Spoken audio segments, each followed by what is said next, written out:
श्री स्वामी समर्थ. सर्व स्वामी भक्तांचे पुन्हा एकदा खूप खूप मनापासून स्वागत आहे. स्वामी भक्तांनो, आज आपण जो अनुभव बघणार आहोत तो खूप म्हणजे खूप सुंदर आहे. अशी प्रचिती यायला खरंच भाग्य लागतं. महाराजांची अपरंपार कृपा ज्याच्यावरती असते त्यालाच असे अनुभव येतात. चला तर मग हे सुंदर असे अनुभव आपण बघूया त्यांच्याच शब्दामध्ये. तत्पूर्वी तुम्ही जर चॅनलवर नवीन असाल तर सबस्क्राईब करायला विसरू नका, कारण असेच रोज स्वामी आईंचे नवीन नवीन अनुभव या चॅनलवरती येत असतात. तसेच तुम्हाला देखील महाराजांचे असेच अनुभव असतील तर आपल्या व्हॉट्सअप ग्रुपला जॉईन होऊन तिथे तुम्ही तुमचा अनुभव शेअर करू शकता. ताई म्हणतात, सर्वप्रथम सर्वांना श्री स्वामी समर्थ. माझ्या जीवनाचे सूत्रधार असलेले या ब्रह्मांडाचे चालक मालक पालक भगवान श्री स्वामी समर्थ महाराज यांच्या चरणी कोटी कोटी प्रणाम. स्वामी भक्तांनो, आज मी तुम्हाला माझ्या जीवनातील महाराजांनी मला दिलेले खूप सारे अनुभव सांगणार आहे. मला आत्तापर्यंत महाराजांनी खूप साऱ्या प्रचिती दिल्या, खूप सारे अनुभव दिले, पण त्यातील जे अनुभव मला असं वाटतं की त्यातून एखादा नवीन सेवेकरी घडेल असे अनुभव आज मी तुम्हाला सांगते. स्वामी भक्तांनो, मी धाराशिव येथील रहिवासी आहे. माझे नाव सौभाग्यवती कल्पना देसाई असे आहे. आज जे काही सांगणार आहे त्यातील एक एक शब्द हा खरा आहे. सर्वप्रथम सांगायला फार आनंद वाटेल की मी महाराजांच्या सेवेमध्ये कशी आली, महाराजांची सेवा मी कशी करू लागली. तर 2010ची गोष्ट आहे. 2010 साली महाराजांचे माझ्या जीवनामध्ये आगमन झाले. योग्य वेळ आल्यानंतर महाराज आपल्या जीवनात येतात असं म्हणतात. माझी योग्य वेळ 2010 साली आली. काय झालं होतं की माझ्या मैत्रिणीच्या घरी खूप मोठा प्रकट दिनाचा कार्यक्रम होता. तिने आम्हाला देखील जेवणासाठी बोलवलं होतं. महाप्रसाद घ्यायला या. आता महाप्रसाद घ्यायला जायचं म्हणून आम्ही खूप तयारीत होतो आणि माझे मिस्टर, माझे मुलं आणि आम्ही सर्वजण महाप्रसाद घेण्यासाठी गेलो. तिथे गेल्यानंतर महाराजांची महाआरती वगैरे झाली. त्यांनी खूप सारा प्रसाद बनवलेला होता आणि काय माहीत मला काय झालं, तिथे गेल्यानंतर मला महाराजांकडे बघून प्रचंड रडायला यायला लागलं. इतकं रडायला यायला लागलं, आपोआप डोळ्यातून अश्रू येत होते. जणू काय मी माझ्या आपण एखाद्या वेळेस आपण आईला खूप दिवसानंतर भेटल्यानंतर जसं आपलं हृदय भरून येतं तसं हृदय माझं भरून आलं होतं. जणू काय मी महाराजांना खूप दिवसाची भेटली आहे आणि महाराजां माझी भेटच नाही असं मला वाटत होतं आणि माझं हृदय भरून मी खूप रडायला यायला लागलं. मी तेथील जे काका होते त्यांना विचारलं की मला खूप रडायला येत आहे, डोळ्यातून अश्रू येत आहे, असं का होत आहे. तर काका म्हटले, मागच्या जन्मी तुमचं आणि महाराजांचं काहीतरी नातं असेल, त्यामुळे तुमचं हृदय असं भरून आलेलं आहे. तुम्ही महाराजांची सेवा सुरू करावी असं त्यांनी मला सांगितलं. आणि मग मी ठरवलं की खरंच महाराजांची सेवा मी पण करणार. आणि मग मी जातानीच महाराजांची मूर्ती घेऊन आले. माझ्या मिस्टरांनी कधीही मला कुठल्याच गोष्टीसाठी अडवलं नाही. तुला जे करायचं ते तू कर असे ते म्हणायचे. त्यामुळे त्यांनी स्वतःहून मला महाराजांची मूर्ती घेऊन दिली. मूर्ती घ्यायला ज्यावेळेस आम्ही दुकानामध्ये गेलो त्यावेळेस महाराजांच्या 3च मूर्ती तिथे शिल्लक होत्या आणि मला खूप अशी प्रसन्न करणारी मूर्ती पाहिजे होती की त्यांच्याकडे बघितलं की लगेच असं वाटाय की महाराज प्रत्यक्षात तिथे बसलेले आहे. अशी मूर्ती मला पाहिजे होती. आणि खरंच जशी माझ्या मनामध्ये मी विचार केला होता की अशी मूर्ती मला भेटेल का, तशीच मूर्ती मला तिथे भेटली आणि मला प्रचंड आनंद झाला. मग मी खूप आनंदाने महाराजांना घरी घेऊन आले. महाराजांचं स्वागत वगैरे केलं, महाराजांची आरती केली आणि तेव्हापासून माझी स्वामी सेवा सुरू झाली. जेव्हापासून स्वामी घरी आले तेव्हापासून एक नवंच माझ्या जीवनाला वळण मिळालं. कारण अगोदर मी कधी देवपूजा करायचे तर कधी करत नव्हते. 4-4 दिवस आमच्या देवाला पाणी लागत नव्हतं. पण जेव्हापासून महाराजांच्या घरात आगमन झाले तेव्हापासून असं वाटतं की नाही, एक व्यक्ती बसलेली आहे जी आपली वाट बघत आहे. रोज देवपूजा केल्याशिवाय मला करमतच नाही. जेव्हा मी महाराजांना अंघोळ घालते, त्यांना वस्त्र हे करते, नैवेद्य देते, आरती करते, तेव्हा मला बरं वाटतं. मी जर महाराजांना नैवेद्य दिला नाही तर मला कोणीतरी उपाशी घरात राहिल्यासारखं वाटतं. खूप बेचैन होतं जोपर्यंत महाराजांना काही देत नाही.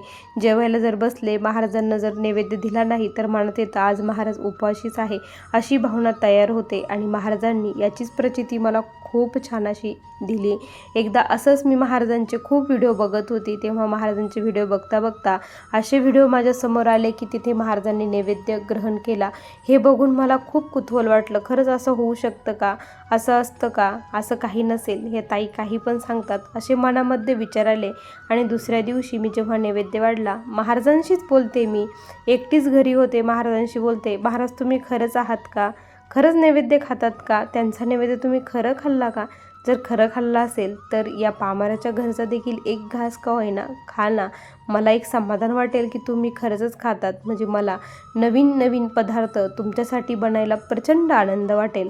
असं मी महाराजांशी बोलले, पण मनात म्हटलं की असं कुठं होणार आहे का, असं मनात म्हटलं. मग महाराजांना वाढलं आणि मग मी काय केलं की कपडे धुण्यासाठी गेली आणि काय झालं, कपडे धुवायला बसली. आमच्या घराचे जे बाहेर आहे तिथे मी कपडे धुण्यासाठी केलं आहे, टाकी वगैरे तिथे बसली. त्या दिवशी घरी कोणीच नव्हतं, सर्वजण कामासाठी बाहेर गेलेले होते, मुलं देखील शाळेत गेलेले होते. मी एकटीच घरी होती आणि सासूबाई माझ्या घरी होत्या. तेवढ्यात काय झालं की एक खूप म्हणजे खूप मळकेवर कपडे घालून जे मागणारे लोक येतात सायकलवरती, भंडारा वगैरे लावलेला होता, भंडारा वगैरे लावून ते मागण्यासाठी आले. आणि आता जेवणाची वेळ होती, त्यावेळेस मग मी म्हटलं की थांबा, तुम्हाला मी काहीतरी धान्य वगैरे देते.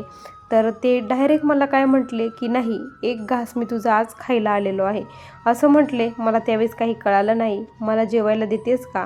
तर मी म्हटलं हो बसा ना, जेवायला देते. तर ते डायरेक्ट मला म्हटले की तू जे आत्ता ताट करून ठेवलेलं आहे ते ताट मला आण म्हणे. मला तर काहीच कळेना की यांना कसं माहीत आहे मी घरात ताट केलेलं आहे म्हणून. माझ्या मनामध्ये खूप भीती वाटायला लागली की यांना जादू वगैरे येते की काय, काही कळतं की काय, म्हणून मला खूप भीती वाटायला लागली. मग मी काय केलं की ते ताट न देता दुसरं ताट मी त्यांच्यासाठी घेऊन आले. तर ते मला रागामध्ये काय म्हटला, तुला मी काय म्हटली होतं की जे ताट केलेलं आहे घरामध्ये ते ताट घेऊन ये, हे ताट मला नाही पाहिजे, असं ते खूप रागामध्ये मला ओरडले. मग मी खूप घाबरली. हे ताट पुन्हा नेऊन ठेवलं आणि जे महाराजांना वाढलेलं ताट होतं ते ताट घेतलं आणि त्यांना दिलं. त्यांनी मग काय केलं की मी 2 पोळ्या वाढलेल्या होत्या, त्या 2 पोळीतली एक पोळी घेतली, एक पोळी आमची जी गाय होती त्या गाईला अर्धी पोळी खाऊ घातली, अर्धी पोळी कुत्र्याला दिली, थोडीशी मुंग्यांना टाकली, थोडीशी कावळ्यांना फेकली. असं त्यांनी एक पोळीचं केलं.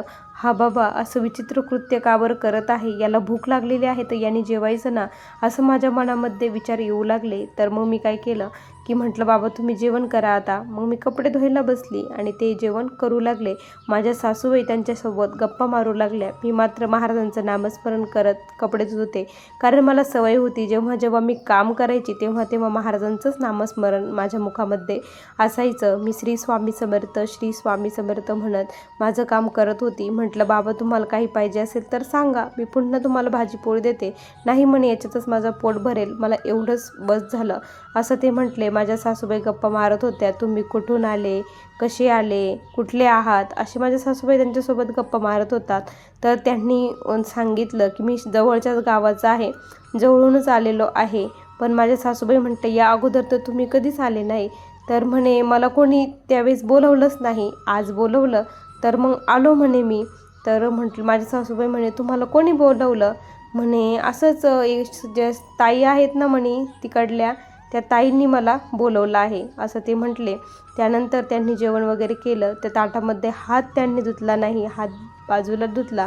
त्यानंतर त्यांनी काय केलं, त्यांच्याजवळचे जे 11 रुपये होते ते 11 रुपये त्या ताटामध्ये ठेवले. भुकाल्याचं तुम्ही पोट भरलं, तुमचं सर्व काही आता व्यवस्थित होईल असा आशीर्वाद त्यांनी दिला. गहू वगैरे काहीच घेतलं नाही. त्यानंतर ते निघून गेले.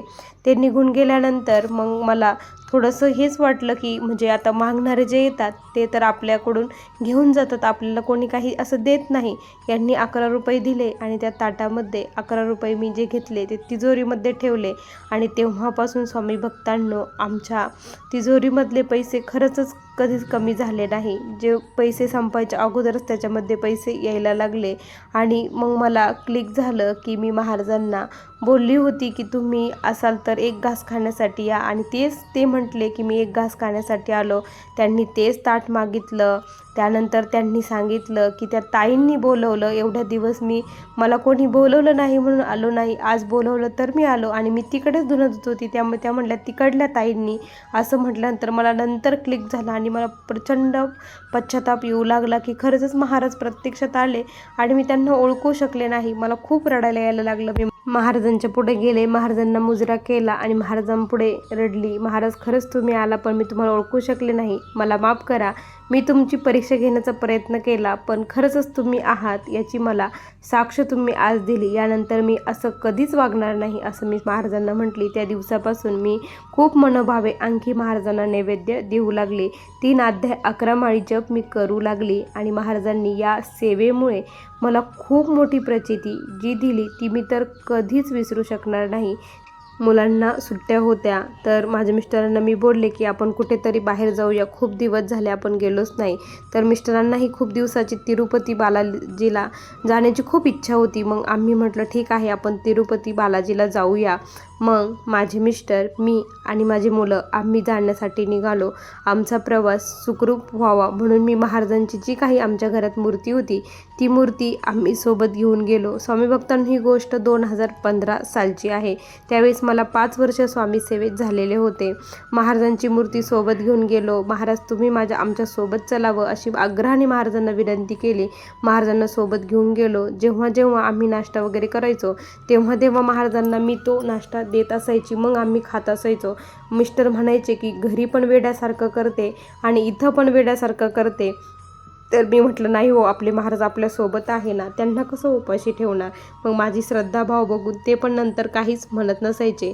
आणि त्यानंतर मग आम्ही जेव्हा तिरुपती बालाजीला गेलो, तुम्हाला तर माहीतच आहे तिथे किती प्रचंड गर्दी असते. प्रत्येक हॉलमध्ये ठेवतात, एक एक हॉल सोडतात. असंच झालं, आम्ही एका हॉलमध्ये होतो आणि माझी जी मुलगी आहे ती मुलगी आमच्या जेव्हा एक हॉल सोडला त्यावेळेस आमच्याकडून ती कुठे गेली काहीच कळेना. आमची मुलगी सापडेनाशी झाली. आम्ही प्रचंड घाबरलो. आम्ही जेव्हा दर्शन घेऊन बाहेर आलो तेव्हा आमची मुलगी आमच्यासोबत नाही. हे बघून आम्ही खूप घाबरलो. आता काय करायचं, सर्वत्र शोधाशोध सुरू झाली. काय करावं काही कळेना. त्यावेळेस म्हटलं काय करावं. मी एकच केलं, महाराजांची मूर्ती जी सोबत होती तिला कळवळून प्रार्थना केली की स्वामी कुठे आहे मूर्ती, तुम्ही सोबत आहे. मग असं कसं घडलं, तिला बघा ना कुठे आहे, तिला लवकर घेऊन या असं मी महाराजांना सांगितलं. मी रडत होती, मिस्टर शोधाशोध करत होते, सर्वांना विचारत होते. त्यानंतर काय झालं की एक खूप उंच, जवळपास 9 फूट उंचीची एक व्यक्ती, खूप उंच, त्यांच्याकडे बघायला सुद्धा असं वरती बघावं लागत होतं, इतकं उंचीची होती. त्यांनी पायजमा शर्ट घातलेला होता. ते आले माझ्याकडे आणि म्हणे की तुमची मुलगी तिथे बसलेली आहे म्हणे. तिने मला सांगितलं की माझे आई बाबा हरवले आणि ती रडत आहे, जा म्हणे लवकर तिला घेऊन या. त्यांनी असं सांगितलं आणि त्यानंतर मग आम्ही त्यांनी सांगितलेल्या ठिकाणी धावत पळत गेलो आणि माझी मुलगी खरंच तिथे होती. तर मग ती रडत होती आणि त्यानंतर मग आम्ही तिला म्हटलं की तू इथेच बसून राहिली, हे किती छान झालं की आम्ही आलो. मग आणि ती म्हटली अगं एक बाबा आले होते, ते बाबा म्हटले की तुझे आई वडील तुला शोधत आहे, तू इथेच बसून राहा, ते तुला घेण्यासाठी इथेच येणार आहे. मग त्या बाबांना मला वाटलं की तुमच्या कोणी ओळखीचे वगैरे असतील म्हणून ते मला सांगत आहे, मग मी इथेच बसून राहिले असं त्यांनी सांगितलं. आणि मग मला खूप रडायला यायला लागलं की म्हटलं अगं प्रत्यक्षात महाराज आले होते, बघ ना, महाराजांनी तुझी आणि आमची भेट घालून दिली, महाराज आपल्यासोबत आहे म्हणून असं घडलं. त्यानंतर स्वामी भक्तांनो, मला खूप म्हणजे खूप वेगळंच फील होऊ लागलं की खरंच महाराज तुमची किती अपरंपार कृपा आहे, खरंच तुम्ही आमच्यासोबत आहात. हे खरंच मला हे बघून खूप छान वाटलं. त्यानंतर स्वामी भक्तांनो आमचा परतीचा प्रवास सुरू झाला. परतीच्या प्रवासामध्ये जणू काय मला काहीतरी वाईट घडणार आहे असं संकेत महाराज मनातून देत होता. आपले अंतरात्मा जेव्हा आपल्याला काहीतरी सांगतो त्यावेळेस नक्कीच काहीतरी घडणार असतं. मला आतमधून फिलिंग्स येत होत्या की काहीतरी घडणार आहे. आणि माझ्या मिस्टरांची खूप दगदग झालेली होती. आम्ही ड्रायव्हर वगैरे कोणीच सोबत आणलेला नव्हता. मिस्टरांना मी म्हणत होते आपण कुठेतरी थांबूया, पेट्रोल पंपावर किंवा कुठेतरी थोडा वेळ आराम करूया, त्यानंतर निघूया. पण मिस्टर म्हटले नाही की आपण जेवढ्या लवकर घरी जाऊ तेवढं चांगलं, घरी जाऊन आपण आराम करूया, कारण आमचा प्रवास हा रात्रीचा सुरू होता. त्यानंतर रात्रीचा प्रवास सुरू झाला. महाराज सोबत होते, मुलं दोन्ही झोपले आणि मलाही थोडीशी झोप लागायला लागली. जेव्हा मी झोपली त्यावेळेस मला खूप भयानक स्वप्न पडलं की आमच्या गाडीचा खूप भीषण ॲक्सिडेंट झालेला आहे असं मला स्वप्न पडलं. मी खूप जोरामध्ये उठली आणि ज्या क्षणी माझे डोळे उघडले त्या क्षणी आमची गाडी एका कंटेनर खाली जाणार होती आणि मी खूप जोरामध्ये ओरडली की समोर बघा असं माझ्या मिस्टरांना म्हटली आणि त्यांनी स्टेअरिंग लगेच फिरवले, कारण माझ्या मिस्टरांना देखील झोप यायला लागलेली होती. मिस्टरांनी स्टेअरिंग फिरवली. एका मिनिटासाठी सर्व काही बचावलं गेलं, कारण 1 मिनिट जर लेट झालं असतं तर आमची गाडी खरंच कंटेनर खाली गेली असती आणि आमचा भीषण अपघात होऊन आम्ही कोणीही वाचलो नसतो. पण महाराज सोबत होते, त्यामुळे महाराजांनी असं काही घडून दिलं नाही आणि तेव्हापासून मला आता सवयच लागली की मी कुठेही जाऊ महाराजांना सोबतच घेऊन जाते. कारण महाराज सोबत असते ना, कुठलीच टेन्शन काळजी काहीच नसतं. ते आहेत सोबत, ते सर्व काही बघून घेतील. काही संकट आलं, काही प्रॉब्लेम आलं तर ते खरंच सोल्युशन काढतात आणि सर्व काही लवकर व्यवस्थित करून त्याच्यातून बाहेर लवकर काढतात. आणि तेव्हापासून मी महाराजांना कधीच एकटं सोडत नाही, माझ्यासोबतच घेऊन जाते. स्वामी भक्तांनो, असे हे 2 मोठे खूप अनुभव मला महाराजांनी मोठे दिले. त्यानंतर स्वामी भक्तांनो, असे छोटे मोठे तर खूप सारे महाराजांनी मला आत्तापर्यंत अनुभव दिलेले आहे. करोनामध्ये देखील महाराजांनी आमची प्रचंड साथ दिली. एवढी साथ कोणीच देणार नाही, एवढी साथ महाराजांनी दिली. कारण आमच्या घरातील एकही व्यक्ती हा करोनामध्ये दगावला गेला नाही. प्रत्येकाला करोना झाला, पण प्रत्येकजण नीट होऊनच घरी आला. जरी हॉस्पिटलला गेला तरी नीट होऊनच घरी आला. आमच्या शेजारचे गावातले खूप जण एक्सपायर झाले, पण आमचं घर हे कोणीच एक्सपायर झालं नाही. ही देखील महाराजांचीच कृपा आमच्यावरती आहे. कारण आम्ही त्यावेळेस धुमावती तीर्थ प्रत्येक सदस्याला देत होतो, त्याची देखील ही प्रचिती छान आली. स्वामी भक्तांनो, असे मला आलेले हे स्वामींचे दिव्य अनुभव होते. श्री स्वामी समर्थ. बघा स्वामी भक्तांनो, किती सुंदर अनुभव आहे ताईंचे. तुम्हाला हे अनुभव कसे वाटले नक्की कमेंटमध्ये कळवा. पुन्हा भेटूया अशा सुंदर अनुभवासोबत. तोपर्यंत सर्वांना श्री स्वामी समर्थ. जय जय स्वामी समर्थ. श्री गुरुदेव दत्त.